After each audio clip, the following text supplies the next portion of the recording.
Online family, what's going on? Adricus Cold Breath here, and I have a very sincere question to ask you guys. How are you treating yourself? Really think about that, you guys. Truly think about it and ask yourself, how am I treating myself?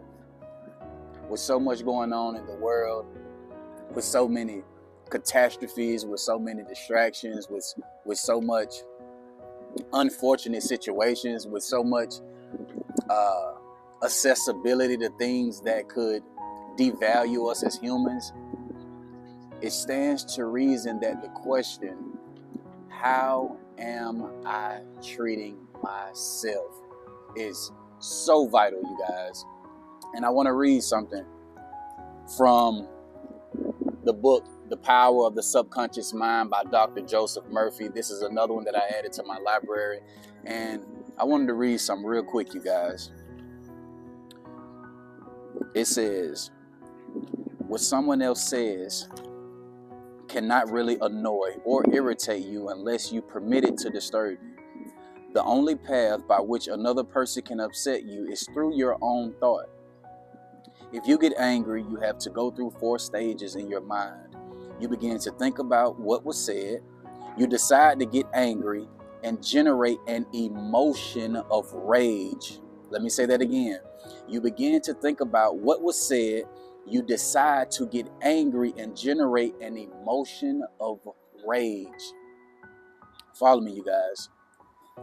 Then you decide to act. Perhaps you talk back and react in kind.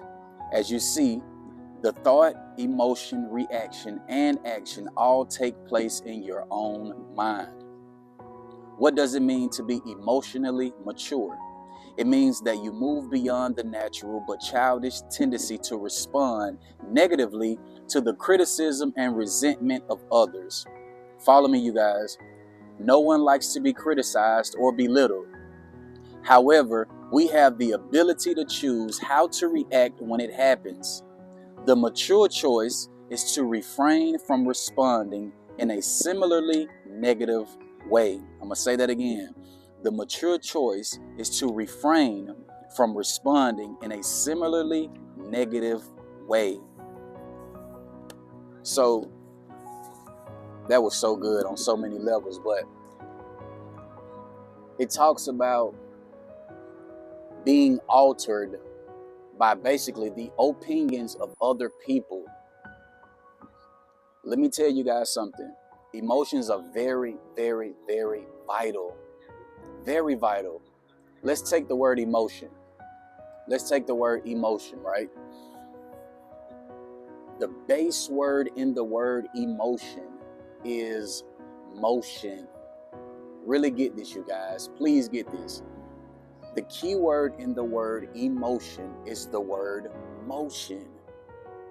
And motion simply means the action or process of moving or being moved.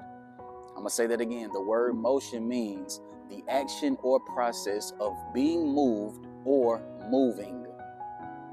So it stands to reason that if our emotions create what we do in the world, it stands to reason that if our emotions create what we do in the world and how we live, it makes sense that the only way in order to live better, we have to feel better. Let me say that again. In order to live better as people, we have to feel better. And the only way to feel better, number one, is definitely not being altered, not being deflected by the opinions of other people.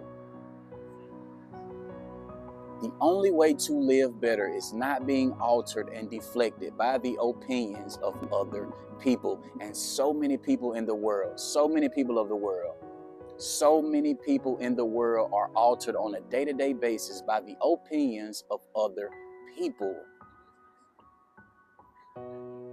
Emotions are so very vital, you guys. A lot of people, emotions are altered by the actions, by the words of other people. So Now you guys can see how responding instead of reacting is so vital. So vital and critical, to say the least. Remember what I tell you guys. Reacting is trauma. Responding is intentional. Reacting is trauma. Responding is intentional. When you're able to respond, when your ability to respond is exquisite, you keep control of the situation, of any situation, you guys. Of any situation. Reacting is not thinking. Responding is thinking. So for an example, if your coworker or if anybody says something that normally would alter you, responding is taking a minute and thinking, saying, does this add up with me? What this person is saying? Does this align with me? Is this thing that this person is saying truthful? Because if it isn't, why react, you guys? Why react? You don't have to come to every fight that you are invited to, you guys. You waste so much vital energy and so much vitality on things that just don't even need your attention. You don't have to show up to every fight that you are invited to. And so many people give the time and day and energy to the opinions of other people to the point where they're emotionally altered 9 times out of 10 every day. Every day they are altered simply because they do not know how to respond and they react to the opinions of other people. And the fact that they're altered emotionally, remember what the word emotion means. The key word in the word emotional is motion. So the opinions of others alter other people's emotion. Now they're not able to live a harmonious life. Simply because they do not know how to respond. People are altered emotionally simply because they do not know how to respond. So I take this back to the overall opening question, you guys. How are you treating yourself? How are you treating yourself, you guys? Are you treating yourself with care, love, tranquility, peace, and happiness, joy? The only way you can treat yourself to these prerequisites to a harmonious life is staying in control of your emotions and not being altered by the opinions of other people. Again, dearly beloved great friends, I ask you, how are you treating yourself? I pray this message may be a blessing to you guys. Until next time, God bless.